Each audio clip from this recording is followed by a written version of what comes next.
Well, new information has been released about an $80,000 Canadian government project that ballooned into $54 million in spending that has led to even the Prime Minister calling out his own government agency as highly illogical. Meanwhile, this failure has revealed a major warning about one of the biggest problems in Canada that's led to Canada being ranked last in an important metric that defines the quality of life for every single Canadian. So why don't we talk about the new revelations that have exposed a hidden layer of companies that got paid government money, how it exposes one of the key failures of the Canadian government over the past decade, and how it could be directly making your life along with the lives of every other Canadian worse on average. So let's get right into the information and make sure to subscribe to the channel if you haven't already done so. So yesterday, for the very first time, Trudeau called out his own government agency, the very agency that he was previously defending. Now here's the clip. I'll let you see it first and then we'll go into more details.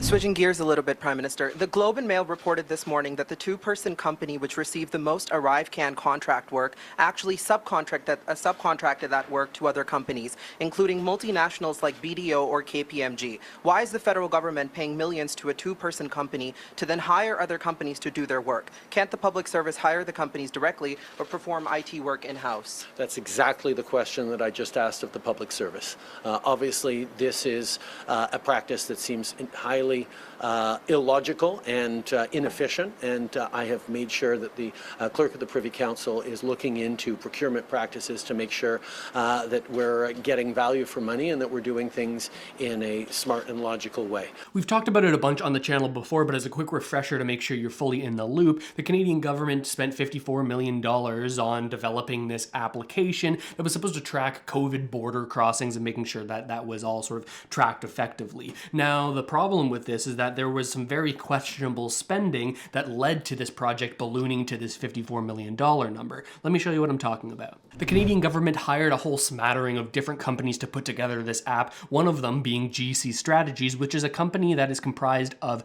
two individuals, that's all of the employees in the company, and they were paid $9 million. Now, of this $9 million, they used a bunch of it to hire out individual subcontractors who the government thought were the ones that were actually going to be doing the work of building out this app. We'll get into what they've actually found out, this new information in just a second. And an important thing to note is that as a commission for finding all of these individual subcontractors to build out the application, GC Strategies took up to 30% of this $9 million or $2.7 million in commission. But now new information about who these individual subcontractors are has come to light, and it's relatively concerning. Take a look at this. They say now it turns out that that was wrong. The government did not pay GC Strategies to bring in the IT workers. They paid them to pay another layer of additional companies to then go pay those IT workers. Yes, that's right.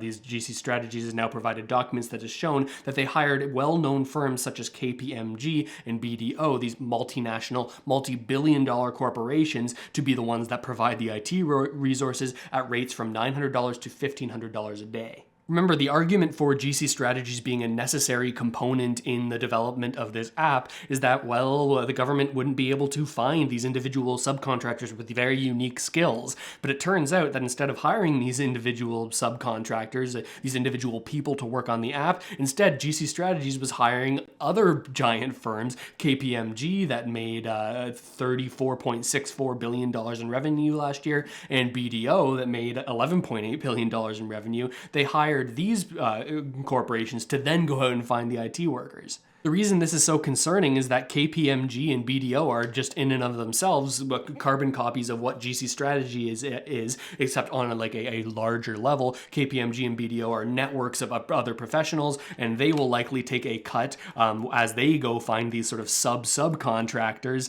to hire out. And you can start to see how there's a little bit more government waste here if you have to go through all these layers of intermediaries to get to the people that are actually getting paid to do the work. So instead of the government going to these big firms directly that they certainly know about, they have good relationships with these firms, instead of going to them directly to find these subcontractors, instead they went to GC Strategies, who took a up to $2.7 million commission to then go hire these major companies that the government already knew to go out and hire these subcontractors. So we've got this additional layer of companies that are extracting money from the government, and it's leading to even liberal ministers who had previously defended this practice to question it. We can see right here, in an interview, Liberal MP Anthony Housefather, who had previously defended the redactions related to subcontractors, is now showing a different story here. He said, "I didn't know that they had contracted with 5 or 6 entities to supply individuals, but that's all the more reason, I believe, for us to seriously look at the question of whether or not we need this type of company as an intermediary. And shouldn't there be human resources specialists in the government of Canada that go out and find personnel? Why do we need all of these layers of abstraction,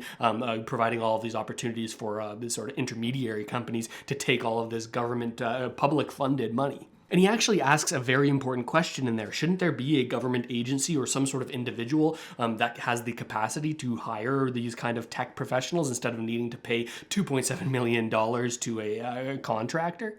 The answer to the question, shouldn't there be something like this, is yes, but the answer to the question, is there something like this, is a definitive no. GC Strategies has just taken advantage of the government's inability to build tech projects. There's a solution around this. Couldn't there be an agency that was sort of overseen by the Minister of Procurement or something like that to actually hire tech recruiters and managers to build out teams that can actually have these higher tech resources for government agencies to call upon? Something like that just doesn't exist right now, but unfortunately, in addition to the government not being able to handle their own tech projects, their plan to grow Canadian technological ability at large is also largely seen as a failure, and it has some big impacts on not just every Canadian's life, but your life individually. Let me explain what I'm talking about. The Globe and Mail just put out a damning article that explains how the Liberals' multi-billion-dollar tech plan created chaos instead of growth, and it outlines a number of different failures in the way that Canada has sought to grow its technological capacity. Innovation programs, critics say, have been overly politically driven with an attempt to cover too many regions and sectors and designed by bureaucrats with outdated or underdeveloped notions of how to create economic growth in a knowledge economy. And we've seen this theme popping up of decisions being overly politically driven, making decisions that look good in the media, but maybe aren't actually as impactful as they need to be over the long term.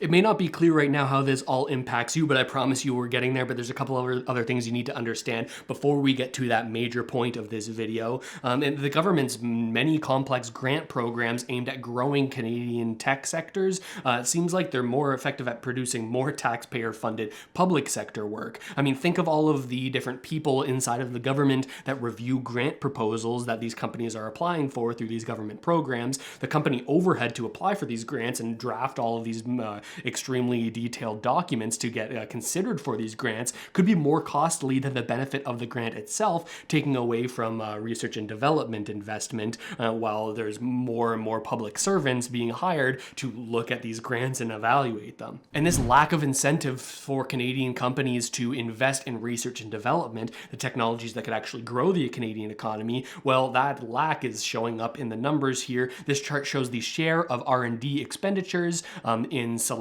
countries across the world as a percentage of GDP. So relative to how much money we make as an entire country, how much are we then putting back into developing new technologies? And we can see that Canada is actually on a downtrend here at 1.6%, while other countries like the US as well as Israel are putting far more money into research and development. It may be difficult to make this connection, and we're going to go into more detail on it, but this research and development used to help build new companies and grow the Canadian economy has a big impact on you directly, and it shows up in a study that was released back in 2021.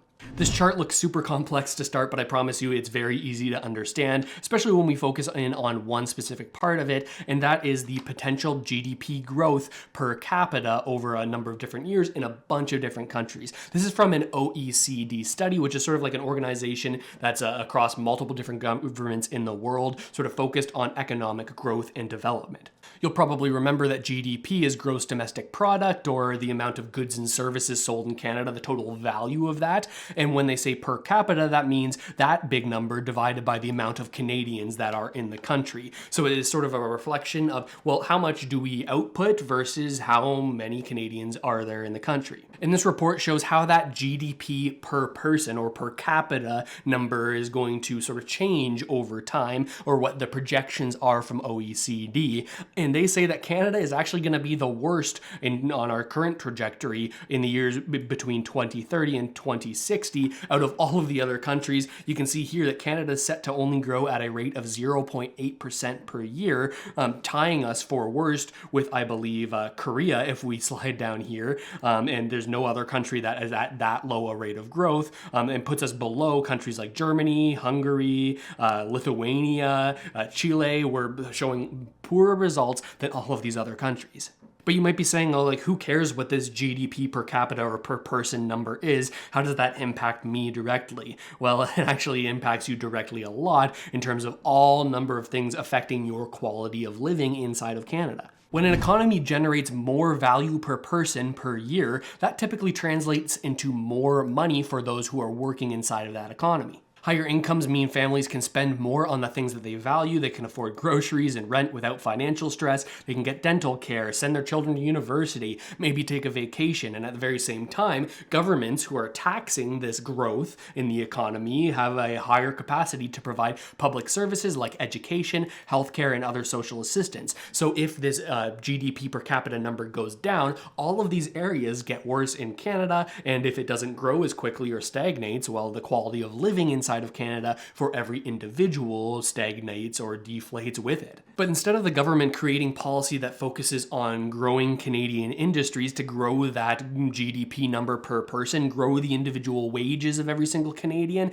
instead it seems that the Canadian government has turned to their classic silver bullet to increase GDP or economic output. And that silver bullet in many governments' eyes is, well, immigration. It's true that adding more Canadians into the country will increase Canada's GDP number, which is good at the sort of top line level of it. But when you take a closer look, if that increase in GDP doesn't also coincide with an increase of GDP per person or an increase in the quality of life per person, well, quality of life will stall or decline. In his recent memoir, Bill Morneau, the former finance minister for the Liberal government of Canada, Trudeau's previous finance minister, a role that's now filled by Chrystia Freeland, said that the government didn't do nearly enough to stimulate economic growth needed to pay for the many social programs in Canada. He continued to say productivity improvement is the most important issue on our agenda, and we are not focused on it. He singled out poor performance when it comes to innovation. We depend too often on others to lead the way, leading to this lower growth in terms of GDP per person. And many experts are pointing at Canada's inability to develop IP or intellectual property. Now, this phrase sort of includes things like trade secrets and new technologies, these things that help Canadian businesses grow productivity for every single individual Canadian.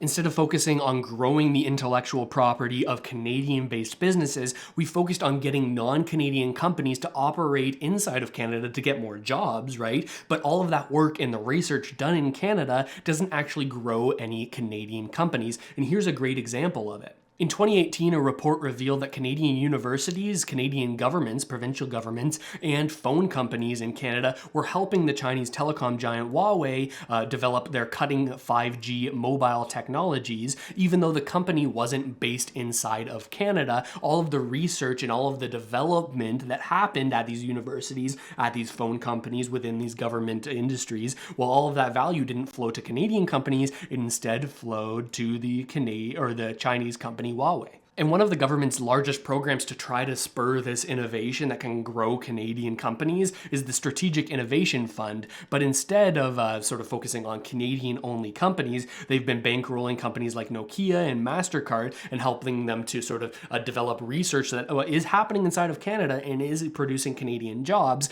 But the result of that research isn't staying inside of Canadian businesses, leading to lack of growth in the Canadian economy. And this is a trend we're seeing inside of Canada. We have an inability or a reluctancy to take risk and encourage fast experimentation and growth. Instead, we're far more conservative on these emerging industries.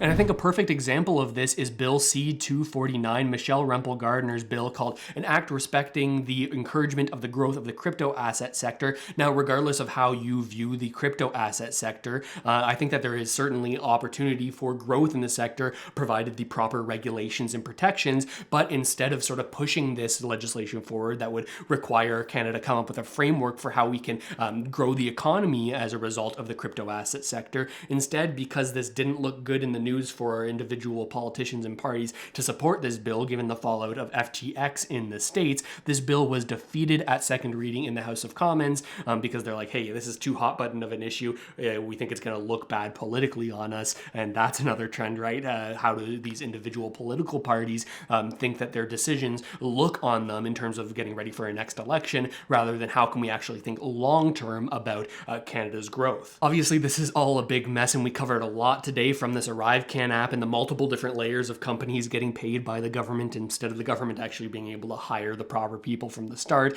leading to all of this discussion about Canadian innovation and our lack or our conservatism around growing these emerging industries. I'm curious what you think about all these different topics. Let me know down in the comments below. I read every single one and I try to get back to a bunch of them. If you haven't already done so, make sure to subscribe to the channel. If you want sources for these videos, you can check them out with the first link in the description. And with all that said, thanks so much for watching, everybody. I really hope this video has helped you out at least a little bit, and I'll see you next time.